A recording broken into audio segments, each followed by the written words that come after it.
Hey folks, welcome to the Land and Wildlife Conservation webinar. I'm Director of Clean Water and Land Conservation Programs at Virginia Conservation Network. My name is Pat Calvert. We're a partnership of over 170 organizations that work collectively to ensure that we're protecting the Commonwealth's natural resources. And hopefully you know by now that we recently published our 2025 Common Agenda Briefing book, which is an educational resource to help you and others understand the background of the existing policies that are in place, why these issues matter, and potential opportunities for Virginia's environment. It explains the Commonwealth's environmental policy background and opportunities for clean water and flood resilience, land and wildlife conservation, land use and transportation, climate and energy, and good governance. So, with the publishing of this Common Agenda Briefing book, VCN leads an annual webinar series, which you're on right now, throughout the fall, and we call this our Common Agenda Education Series. This serves to educate environmental organizations, legislative and administrative staff, and the general public. So for this webinar, we'll be focusing on a few key or emerging issues from our land and wildlife conservation chapter. So thank you for joining us. Before we continue, I wanted to introduce today's webinar speakers. Those are Mikaela Ruiz-Ramón of the Nature Conservancy. She's the Public Funding and Policy Manager for the Nature Conservancy in Virginia. Erin Sito, who is the United States Public Policy Director at the Wildlands Network, and Lauren Taylor, who's Executive Director at Blue Ridge PRISM. These partners will be presenting three topics today: funding for land conservation, wildlife crossings and corridors, and invasive plants. So as our speakers are presenting, if you have any questions, we ask that you submit them using the Q&A feature that's accessible at the bottom of your screen, and we'll be answering questions during our Q&A portion at the second half of the webinar. Without further ado, I'm going to hand it over to Mikaela to get us all started. Thanks, Pat, and welcome everybody. Thank you for tuning in, either now or some point down the road. So I am here to give you a 2-for-1. Hi, man, it's not letting me share anymore. There we go. There we go. So y'all get a 2-for-1 presentation about funding our outdoors. So the first paper, if you want to go check it out in the briefing book, is Investing in Accessible Public Lands for All, with my co-authors, Ken Wright from the Potomac Conservancy and Heather Richards from the Conservation Fund. And the other paper is called Building a Strong Outdoor Recreation Economy. And that's also authored by Justin Doyle of James River Association, Heather Barrar of Friends of the Lower Appomattox River, and Elliot Caldwell of East Coast Greenway Alliance. So a lot of people kind of contributing ideas here. But just to do a little bit of level setting, there's basically two categories to think about with land for binaries. So you've got protected and not protected, and then you've got private and public protected lands.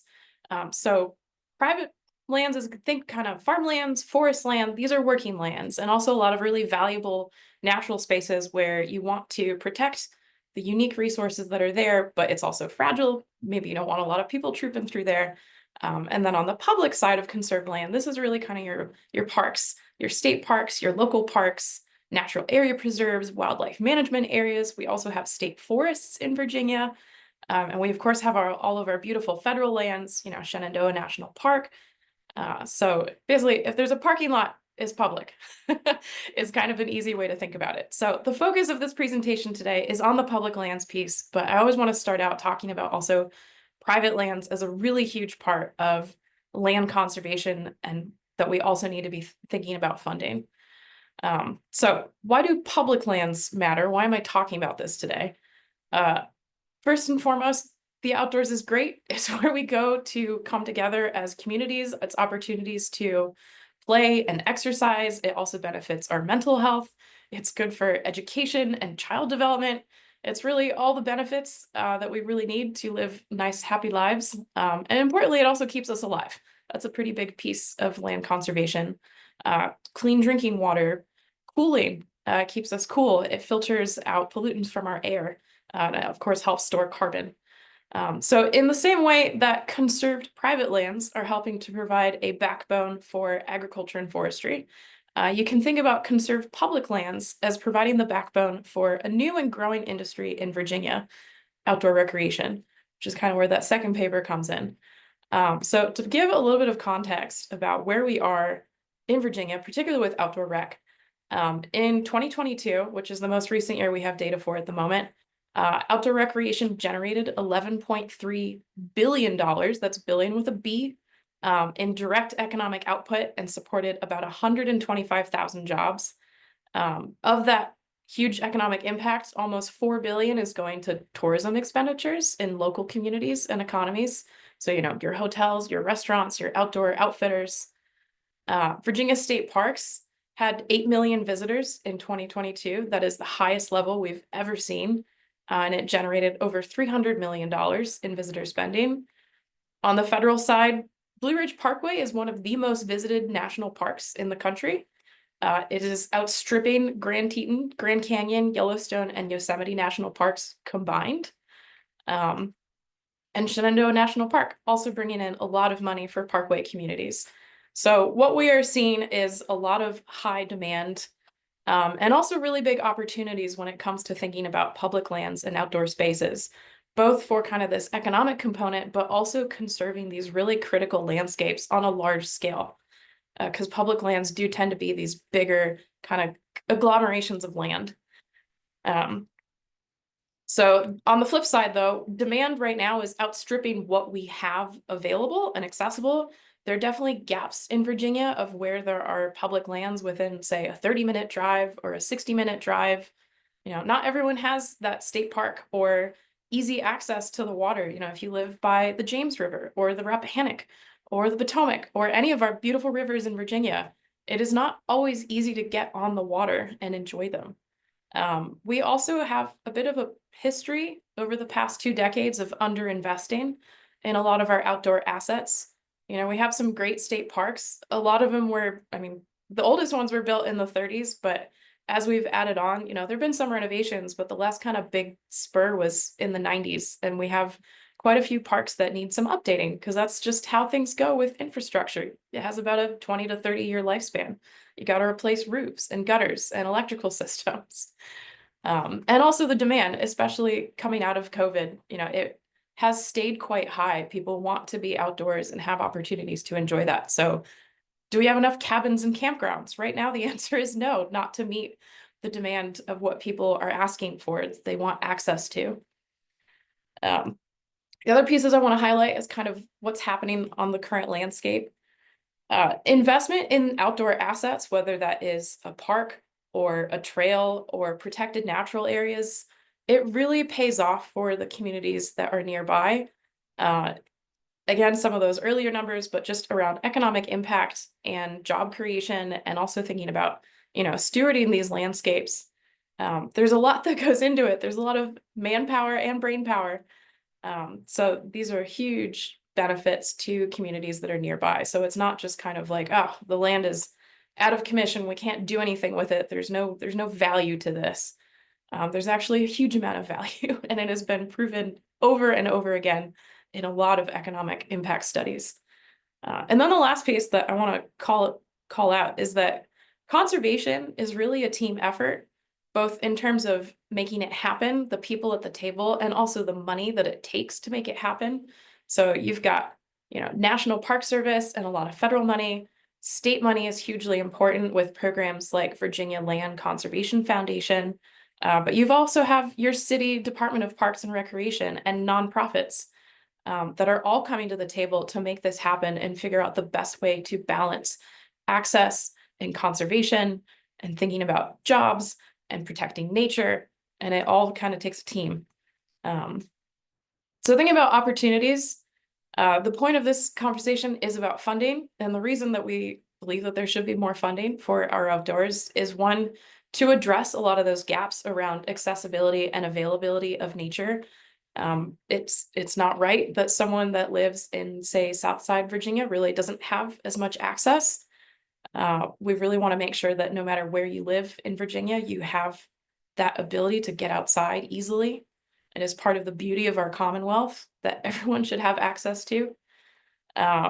Also, there are a lot of opportunities to think about managing spaces creatively for both conservation and outdoor recreation goals of, again, protecting these large swaths of forest that we have, but also how can we make that accessible for, trail riders, whether that's horseback riding or mountain biking or hiking, and also same in more of our urban environments in our cities. How can we have parks that provide a lot of benefits with, flooding control and wildlife, but also are beautiful spaces to be in that people can get outside and take a break from the workday.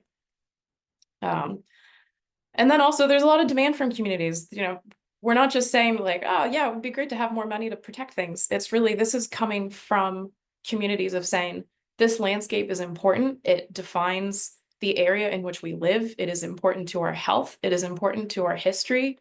It is important to who we are, and we want to protect it for future generations. And that is really at the heart of land protection in Virginia. And then finally, we live in a very unique moment with a lot of federal funding that is available. And granted, there's a lot of change in the air at this moment in time, almost November of 2024. But it is a unique moment with a lot of federal funding that is available to pull down into our state to help us achieve our goals. So the top takeaway is really the moment is now to think about higher and sustained levels of annual investment in our outdoors, parks, trails, conservation, because we have some critical natural resources that we need to protect. We have gaps in accessibility that are long overdue to be addressed. And we have high demand for our outdoor spaces and a lot of opportunity to grow outdoor recreation as an industry in this state that supports local communities while also balancing and stewarding our natural spaces. So that's a very quick overview of providing more funding and investing in our outdoors. Thanks, Mikaela. I just posted in the chat. If you've got any questions, I'm starting to see some come in. Thank you. If you've got any questions for our speakers, we'll take those in the second portion of today's webinar. But with that, we're going to hand it right over to Erin Sito of the Wildlands Network. It's all yours, Erin. Thanks so much. Let me just share my screen really quickly. Let's see, let me get this up into full presenter mode. Everything look good? All right, so my name is Erin Sito. I'm the U.S. Public Policy Director for Wildlands Network, which Pat just mentioned. I have a colleague, Misty Bowes, who is working on this issue on the ground. She's actually taking, her and her partners with Virginia are out on a field trip today, I believe, to a crossing that might be this one or looks a lot like it, to show people how we can make wildlife crossings and infrastructure resilience a priority that we address at the same time across the Commonwealth. So our Common Agenda Briefing Book chapter was named Connecting Wildlife Habitats for Resilient Communities. We've been here a few years talking specifically about wildlife corridors and crossings. So I'll just do a high-level overview of why this is important, why it matters to Virginia. But first, I'll start very high level. Wildlife need to be able to move, to find food, water resources, to find genetically diverse mates so they can have longevity. And they also, really important these days, need to be able to move throughout our landscape to adapt to our changing climate. Habitat fragmentation is one of the leading drivers of biodiversity loss. And so it's something that we really need to pay attention to in Virginia.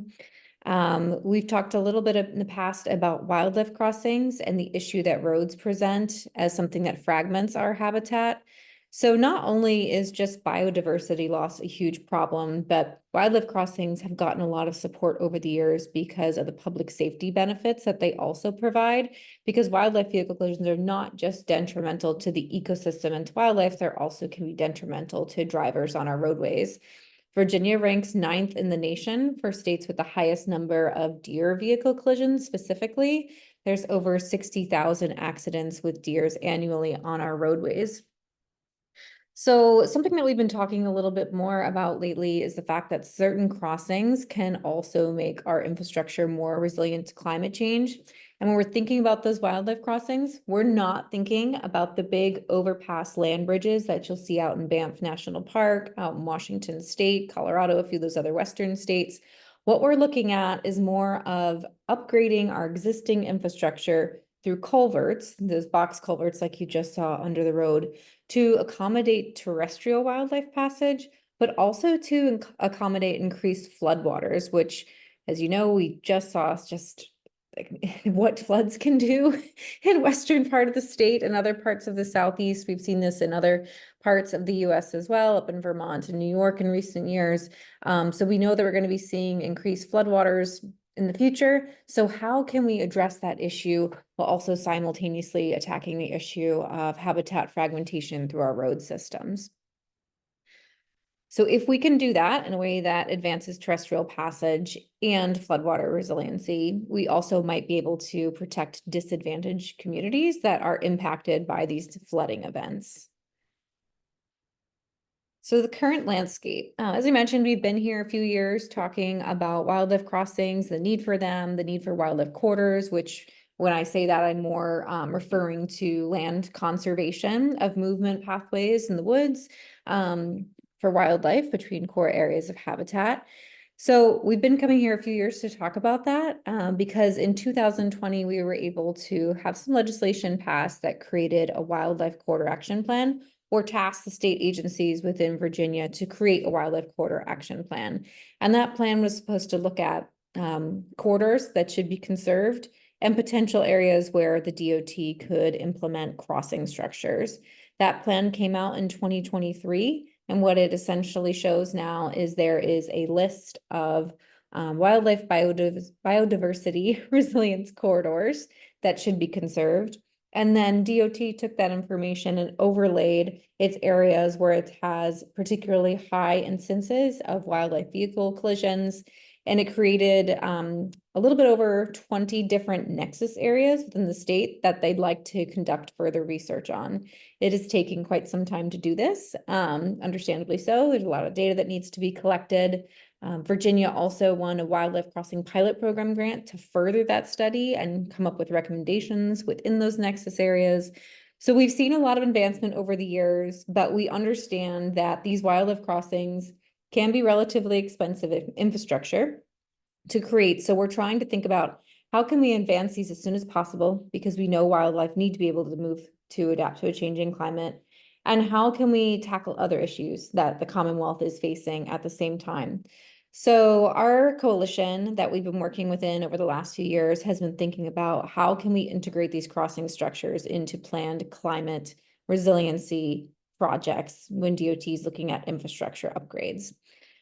Because right now, as part of that wildlife correction plan legislation, it's not required that DOT actually has to build these crossings. It is something that they have to look at and sort of create priorities for, but there is no requirement to actually do them.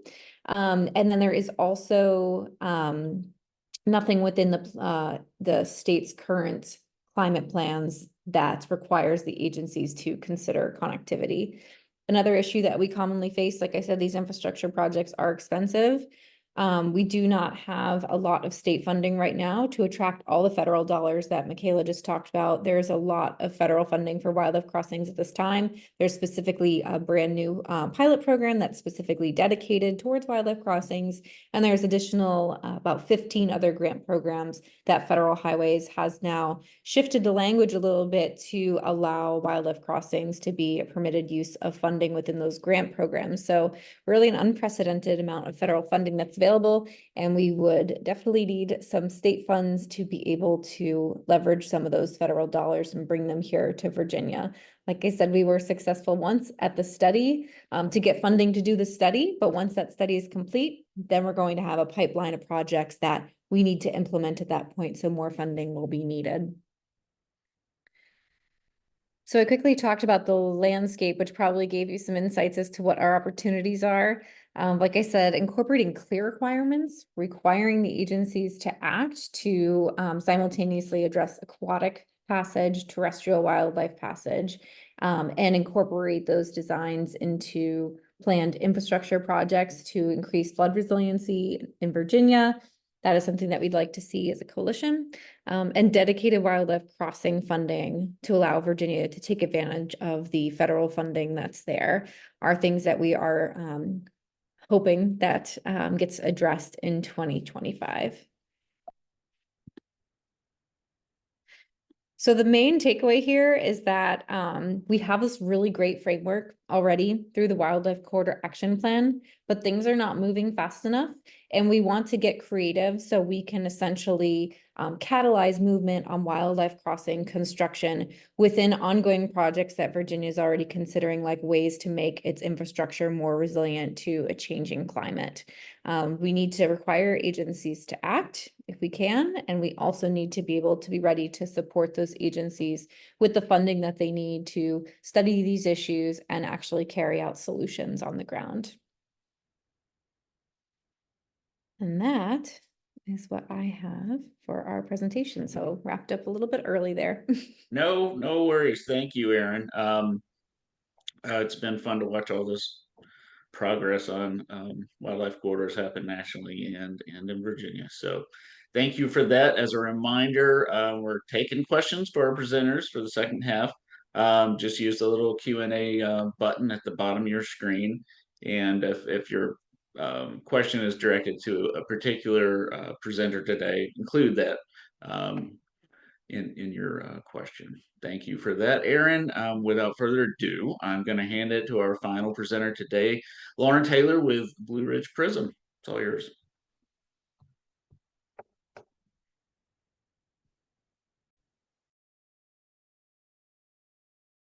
And Lauren, you are muted. There you go. Were you there? You've got my screen? You're good. We got it. Wonderful. So many of you are familiar. Oh, hold on. It's not letting me advance. There we go.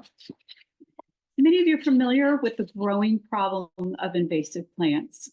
And you may have heard that earlier this month, the Virginia Department of Conservation and Recreation, otherwise known as DCR, added 13 plant species to their official list of invasive plant species in the state, bringing the total to 103 invasive plants that pose a threat to Virginia's forests, our native grasslands, our wetlands, or our waterways.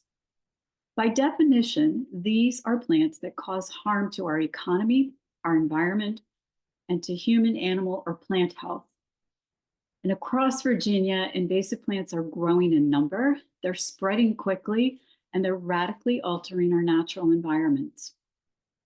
Populations of invasive plants are exploding exponentially faster than our farmers, our foresters, our park stewards, and private landowners can control them.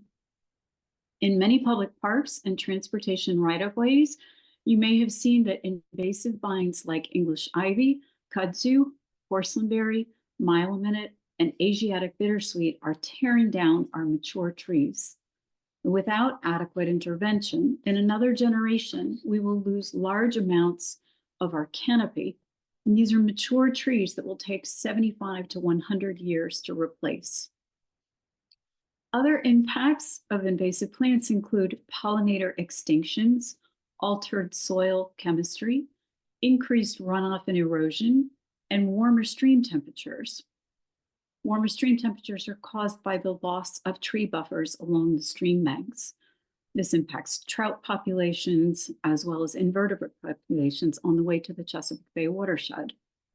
All of these combined will result in a loss of ecological stability and resilience. One critical example of these intricate relationships that I like to share is our native bees.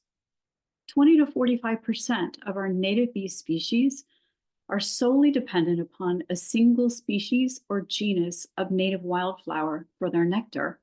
When these wildflowers are displaced by invasive plants, the bees cannot find food and they die. And then the native plants that rely on these bees for pollination cannot reproduce, and they disappear as well, and so on. The web of life begins to unravel like a sweater. Another example is in the springtime, you often see plants like autumn olive or Chinese privet leafing out in the forest in advance of our native plants. They shade out the understory and they shade the ground, preventing the sunlight from reaching the soil to warm the temperatures and encourage the generation of our native trees. So over the course of another generation, when our mature trees die in their natural lifespan, they will not be replaced by young seedlings or saplings, and we will end up with thickets of invasive shrubs.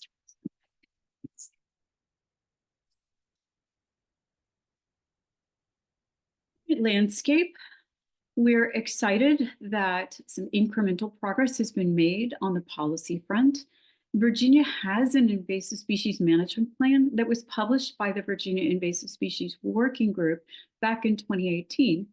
However, our state agencies that are responsible for executing this plan only received their first funding in 2024. We're very grateful for this initial round of partial funding, but our state agencies do not have sufficient sustained financial and technical support to achieve the goals that the working group set forth for the state. Research in deploying drone technology is proving very promising and may lead to significant reductions in the cost of controlling invasive plants. One recent study in 2023 found that using drones to locate and treat invasive trees in the landscape reduced the cost involved to 1/3 of the cost without using drones, and it reduced the time involved to identify and treat the trees by more than 7 times compared with the traditional methods of boots on the ground search and control. Most importantly, of the 103 plant species listed by the Department of Conservation and Recreation as invasive in Virginia, approximately 49 of these invasive plants, that's 48% or nearly half, are still available for sale in Virginia. It almost goes without saying that continuing to add invasive plants into our landscapes compounds the problem of trying to control them. The Virginia Invasive Species Working Group has stated that the impact of all invasive flora and fauna on the Commonwealth's economy is estimated to be more than $1 billion per year. That's an attention-getting number. We have several opportunities in front of us where we can really begin to make a difference. Clearly, we have an opportunity to educate consumers, and this will be key to getting ahead of the invasion curve. Citizens have demonstrated they do not want to unknowingly purchase invasive plants, and most of them are unaware that some of the plants they see for sale in garden centers are listed as invasive in the state. Creating requirements for all vendors to label their invasive plant inventory would assist consumers in making educated decisions. A new, more current study would go a long way toward helping all Virginians fully understand the impact of invasive plants on our economy, our environment, and our health. The current, or the most recent and often cited study, goes back to 2005, and we know the numbers are much larger. Another very promising opportunity is to launch a pilot cost share program similar to the Virginia Conservation Assistance Program. Our landowners have demonstrated that they are willing and ready to put in the time and the materials, but the work of removal and remediation is expensive. For any of you who've gotten out there on the landscape and rolled up your sleeves and tackled invasive plants, you know that it can very quickly become overwhelming. And we often tell people we're training for the marathon, not the sprint. A cost share program could help Virginia residents pay for the removal of invasive plants. And at the same time, it will do double duty of helping to protect public lands like our state forests and our local parks that butt up against privately held lands and protect them from encroachment by invasive plants. Lastly, expanding the research into the capabilities of drone technology offers an exciting frontier. Funding for this research could help UVA show that specific plants can be both mapped and treated with the same drones over a wide area, dramatically reducing the time and money involved in treating and remediating invasive plants from our landscapes. If we can leave you with only one key takeaway about preventing harms from invasive plants, it would be this. Our Virginia Department of Conservation and Recreation lists 103 invasive plants that are causing harm to the economy, the environment, and human and animal health in the Commonwealth. And approximately 49 of these invasive plant species, again, that's nearly half of them, are still available for sale in Virginia. Labeling plants, cost share programs for landowners, and drone technology are all proven solutions that have been shown to reduce invasive plants.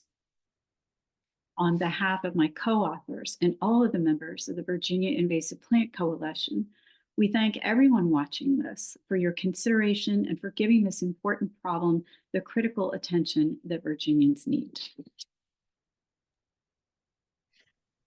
Thank you, Lauren. And while we're at it, thank you to all three of our presenters today. If you've got any questions for them, there's a few in here, but we could certainly entertain some more. Otherwise, I will be happy to pose some for you folks. I wanted to just thank you again and for sharing your expertise and insights on this webinar. If you have any follow-up questions or would like to reach out, we have attached presenter emails at the bottom of a slide. And at this juncture, well, let's say we'll get to that in a bit. Let's go through the Q&A first before I jump ahead too much. So just one question here. I'm going to rephrase it a bit to make it friendly for all, but I have noticed this: the Capitol grounds and around the Capitol and the governor's mansion in Richmond went through replanting and noticed that a lot of those plants are certainly not native and in some instances even invasive. I guess my question would be, would that pose an opportunity since it's right there where all the decisions are being made in Richmond, and just sort of what can we do with that? Is that a teachable moment? Lauren, I'm guessing that's going to go to you. Thanks, Pat. I think that's an excellent teachable moment. We have had recent legislation, which we're very grateful for, that going forward, state agencies cannot landscape or plant with invasive plants, but we still have a legacy of invasive plants on public lands, many times unwittingly planted or recommended by landscapers. So this will be a great opportunity for a tour and a photo op. And I know we have coalition members, Virginia Invasive Plant Coalition members, who are standing by and organizing those opportunities with members of the General Assembly. Thanks for that. Let's see, I'm reviewing some questions here. So here's some broad questions I say for folks, and I'll open it up for all three of you. So what are some barriers that you anticipate in navigating for some of the issues that you're advocating for?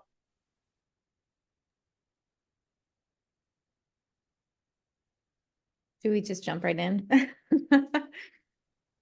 I think, sometimes it's hard because there are these existing frameworks that the state has set up for every single thing, including how they determine how they're going to spend their funding on transportation infrastructure. We've talked a lot about the smart scale system in Virginia, and we think about wildlife crossings and how they fit into these buckets. It's either a public safety issue or potentially a resiliency issue. There's no real natural fit for just, this is an environmental issue. It doesn't feel like there is an obvious bucket or way to be weighing when we should be doing wildlife crossings. So in terms of roadblocks, I think it's just figuring out a way to weave wildlife crossings as a consideration into these existing projects and frameworks that the state has. The statewide transportation implementation plan would be another one. We don't necessarily consider wildlife crossings for planned transportation projects. So sort of changing agency culture to think about this as an additional thing has always sort of been an uphill battle. Yeah, VDOT's traditionally DOTs typically build roads and maintain roads and don't necessarily get in cars from point A to point B. And it's Makes not sense. specific to Virginia, I will say. I Right. think there's Yeah. DOTs everywhere that are like, what? Environmentalists knocking at our door? Mikaela or Lauren, either you want to field that same question? Yeah, I think on the funding side, the biggest barrier is, quite frankly, sticker shock. It's kind of the effect of underinvesting for a very long time. The scale of the investments that are needed can be, I mean, it's quite significant. Department of Conservation and Recreation, I think, has the most readily available numbers just because they track a lot with state parks. But for example, they have at this point a $300 million maintenance backlog. That's just to fix existing things that need updating. And then there's all of the demand from visitors for additional resources. That's another couple $100 million. And then there's also the gap in having enough staffing and furnishing brand new parks that, they've entered the system, but they're not fully up and running. That's estimated at another 111 million a year. And that's one state agency. I mean, we also have Department of Wildlife Resources, which is the biggest land manager in Virginia among state agencies, one of the biggest, and also Department of Forestry, which plays a really key role protecting forests as well as advising landowners on forest management strategies. And again, that's just the state agency side. Then you have all of the localities that have really phenomenal regional and local park systems that they're interested in expanding and doing all kinds of improvements of, signage and new trails and parking lots and accessibility considerations. So that is the biggest problem. We've neglected this for a really long time. And so now kind of looking at how we can dig in and start addressing that, there's definitely a sticker shock factor. But I do think quite strongly that when you really dig into the numbers, which is my job as the public funding person, you really do see it over and over that this does pay off for people and nature. And quite quickly, it's not even sort of a long-term investment. You start seeing kind of those benefits within a few years. So it is absolutely worth the money and the time and the effort, but for people, legislators in particular, that don't spend a lot of time thinking about this, it is a little bit of like a whoa. What are you talking about? We have, $500 million in investments that we could be making. And then also within that, kind of picking, where do we start? We can't fund all of it. That'll never be possible. So what can we fund? What is the highest area of need? Where do we start? How do we prioritize? It's kind of worked into that as well. Indeed. And we don't necessarily dictate the politics of the budget, but we certainly can do our part to advocate for it. Lauren, you want to take on the same question? Yes, I think it's so. Of course, we have the issue as funding as well, and I'll circle back to that. But one of our key issues in awareness building is a concept that we call plant blindness. And for those who are familiar with the term, or unfamiliar, we're talking about, it's very easy to drive through the landscape or get out into landscape and mistakenly think that all green is good.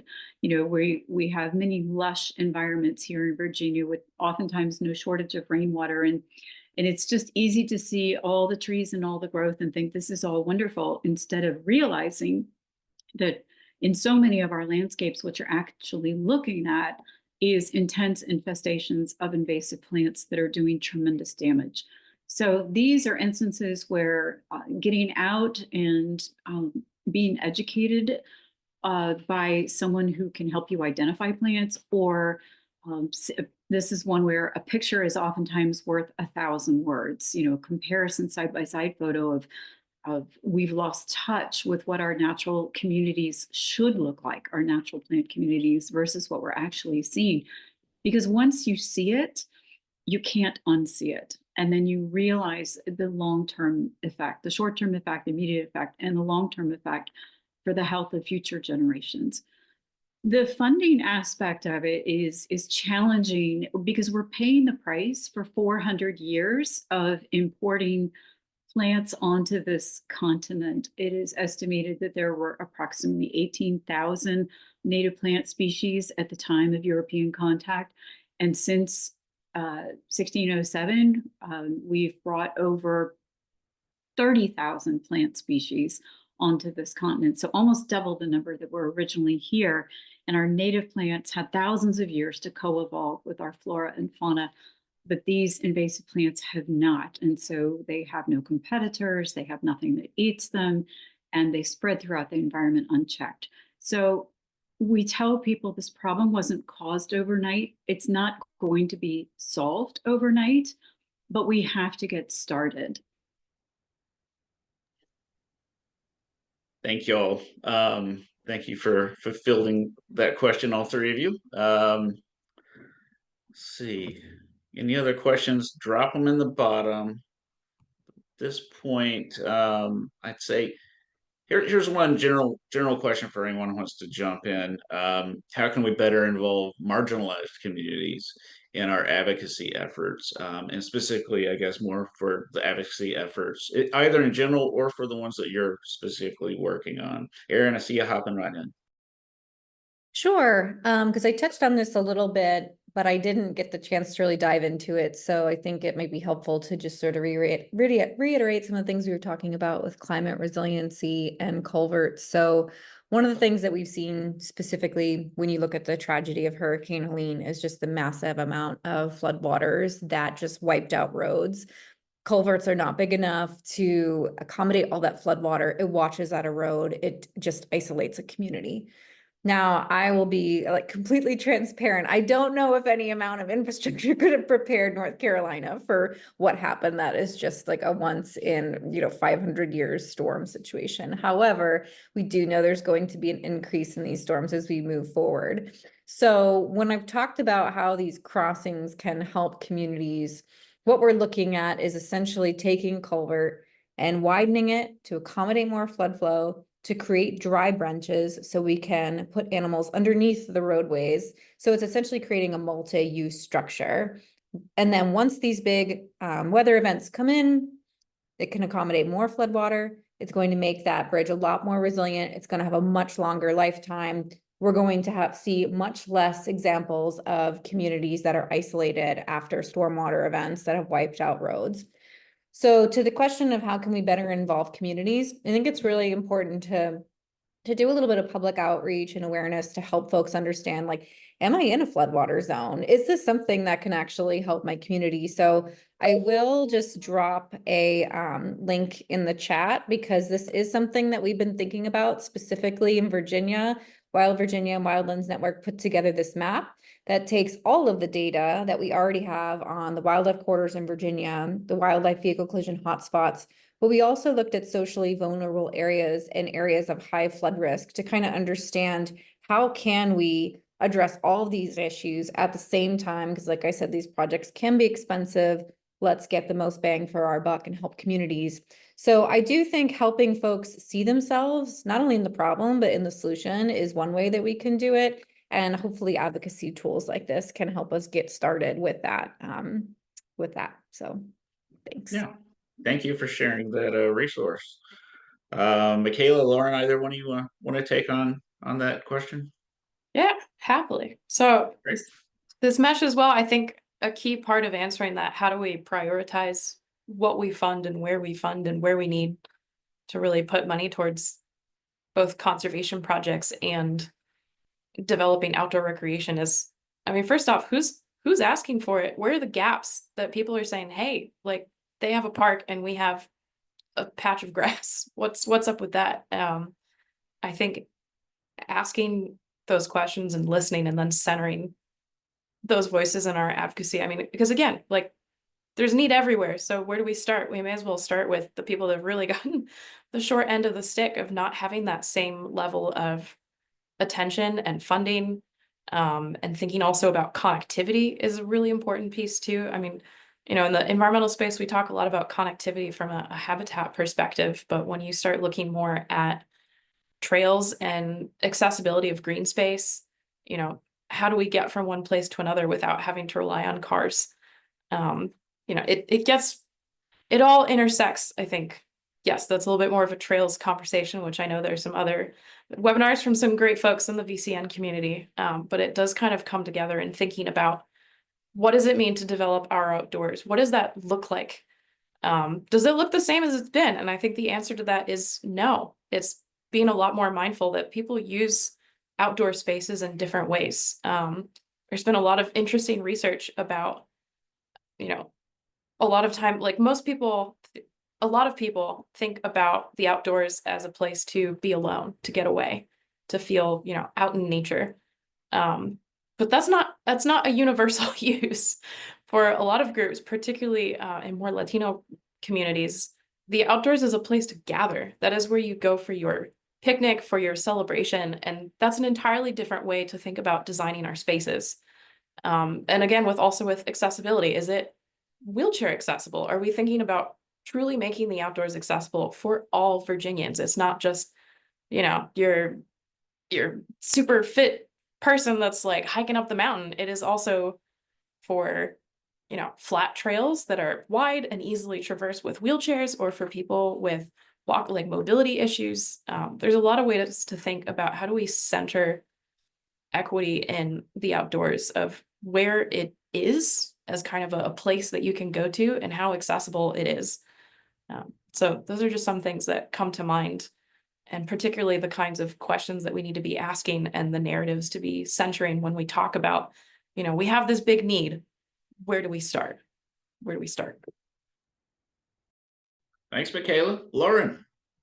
Yeah, two of our marginalized populations that are really impacted by invasive plants are smallhold farmers, for example, that really need assistance with cost share programs for addressing the invasive plants that are ruining their croplands, whether it's Johnson grass or Bradford or Callery pear.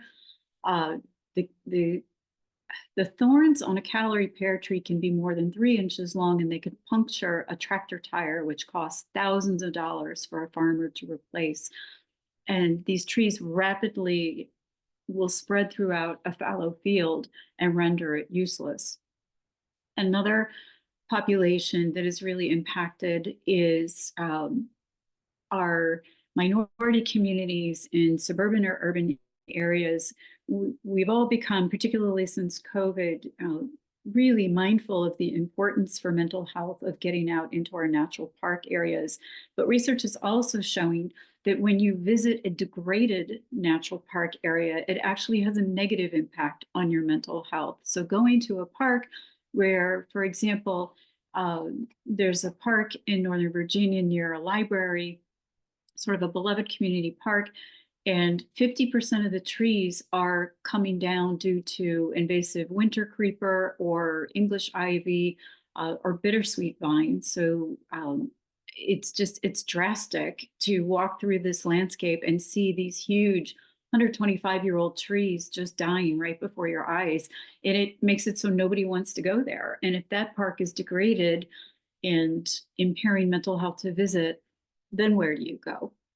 So these are really having an impact on these communities, and I think these communities are aware of this and willing to roll up their sleeves and get in there and help, but they need assistance. Thanks, Lauren. A lot of overlap between all of these issues, it seems. So thank you all for taking these questions. I just wanted to open the floor for our presenters and see if you had any final thoughts. Looks like we're out of the Q&A now, but I just wanted to see if you had any parting comments. Putting you on the spot. All right, Erin. Just, I mean, as you mentioned, there's a lot of overlap. So the more that we can all work together as a group on this, there's limited resources, limited funding, I think is one of the things that I heard across all of us. So if there's ways to band together, let's do it. Indeed. I think one of the things that excites me most and that I think about most often is kind of in the theme of overlap is particularly with land conservation and outdoor recreation, there are so many instances where it is a win-win. It's not a choose one or the other. And I think also with, you know, issues like focusing on invasive species and wildlife crossings, those can all be incorporated into one and the same project that covers multiple goals of, you know, habitat for pollinators, wildlife crossing, space for people, protecting valuable species, providing, you know, resilience benefits around urban or rural flooding. I mean, really both of them. I see a lot of opportunity to kind of hit all these things in the same project, in a given space. So I think that makes me excited. One, because that kind of feels like we're able to accomplish a lot more faster. And also there's a lot of funding right now. Just a very exciting moment, because the narrative usually is like, we need money and there is no money. And for once it's, we need money and actually there is some. We need state contributions to kind of allow us to unlock a lot of what is out there, because they all have match requirements of basically, you know, whether private foundations or federal government, they'll say, hey, we'll give you money for this, but you need to chip in a little bit. You know, this is a team effort. You got to put some in. And so that's kind of like where we're at right now. But I do think we can get a lot done in actually a fairly short time frame that is very impactful for a lot of people and species, you know, humans and animals. But it takes that commitment to get it done. Lauren. Yeah, I think if I could leave people with one thought, it's that while it's going to take us a long time to clean up the mess we've made with invasive plants, what is unbelievably inspiring is when you get out and you do this work, nature is unbelievably resilient. You take one patch and you remediate that patch of land, the bounce back that you can see in one season, in 1 year, where after you've removed the invasive plants, the seed bank of natural seed that is available to come back is extraordinary. And so the benefit, you can see it so quickly. You know, it's not like putting a Band-Aid on a wound where it clots and there's this instant impact, but really within a short period of months to a year. And again, there will be long-term monitoring, but there's nothing more thrilling than starting to see the pollinators return, starting to see our flora return, our fauna return, and the land regain its ecological viability and usefulness. And if we just get started and keep working patch by patch, we can save our lands and the integrity of them and our resilience for future generations and have an impact like right now in the near term. Well, with those inspiring words, I want to thank our speakers again for sharing their expertise today. If you have any follow-up questions or would like to reach out, we have attached their emails at the bottom of the slide. Make sure we've got it's popping up now. There you go. And so with that, I'm going to pass this along to Jaime, VCN's communications trainings associate, to share some additional resources and important info. Thank y'all. All right, just a sec. I also just put something in the chat and I will talk more about that right now. Perfect. All right, thanks, Pat. And now that you've gotten to learn about a few of the key emerging issues facing our Commonwealth, what's next? I'd like to highlight our upcoming General Assembly preview. So our General Assembly preview serves to educate environmental advocates across the Commonwealth about critical environmental legislative action upcoming in the 2025 General Assembly session. So this year it'll take place, or J preview will take place on Saturday, December 7th from 9 a.m. to 12 p.m. with regional watch parties across the Commonwealth. So as you can see here, we have a few listed across the state. So for the GA preview, this is your best chance to hear from statewide experts, meet other conservationists in your area, and learn how to get more involved on the local level all in one day. Additionally, as well, with highlighting with these, so we do have both in-person and virtual location, or in-person and virtual options. And then also for the in-person options, we do also have regional discussions as well. So not only will you kind of get a recap on what to expect for upcoming session, but you'll also be able to join in on regional discussions tailored to your area. So this could be depending on certain issues within our common agenda, maybe specific issues within your specific localities that you're in. So this is a great opportunity, and I already put it in the chat, but to purchase your ticket, I ask that you visit our registration page, which I've linked at the bottom. I'd also like to highlight our General Assembly Advocacy 101 webpage. So this webpage that you're seeing right here is a great resource for environmental advocates on how to strengthen your environmental advocacy. So this webpage highlights upcoming events and actions, videos and guides, and an overall FAQ section on how to prepare for Virginia's General Assembly process. In this section, or in this webpage, you can find our General Assembly 101 training videos. So these videos provide insights on various General Assembly related topics. So a few examples include the basics of the General Assembly, citizen lobbying, committees and subcommittees, and more. And we also do have a General Assembly advocacy guide as well on this webpage, which provides an overview of Virginia's legislative session, which is tailored for advocates, which I've also linked in the chat as well. And then I've also attached this QR code here. So I've attached a link in the chat, but I also have this QR code here. So this QR code will redirect you to our General Assembly Advocacy 101 page. We suggest that you bookmark or save this page somewhere, as it'll be a very useful resource to come in the next few months. With that being said, I'd like to conclude our land and wildlife conservation webinar as part of our Common Agenda education series. Once again, I'd like to thank our speakers, Mikaela, Erin, and Lauren, for their insight and expertise into going in depth in some of the key emerging issues facing our Commonwealth. As a reminder, the recording of this webinar will be shared with registered attendees in the next few days. In the meantime, if you have any questions, please feel free to reach out to me, which I've also attached my email in the chat. And without further ado, thank you so much for attending this webinar and have a great rest of your day. Thanks, sir.